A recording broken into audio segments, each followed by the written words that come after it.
மனிதர் உணர்ந்து கொள்ள இது மனித காதல் அல்ல, அதையும் தாண்டி புனிதமானது. அபிராமியே தாலாட்டும் சாமியே நான் தானே தெரியுமா?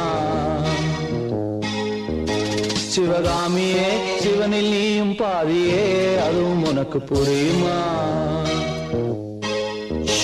சுபலாலி லாலியே லாலி லாலியே அபிராமி லாலியே லாலி லாலியே அபிராமியே தாலாட்டும் சாமியே நான் தானே தெரியுமா? உனக்கு புரியுமா?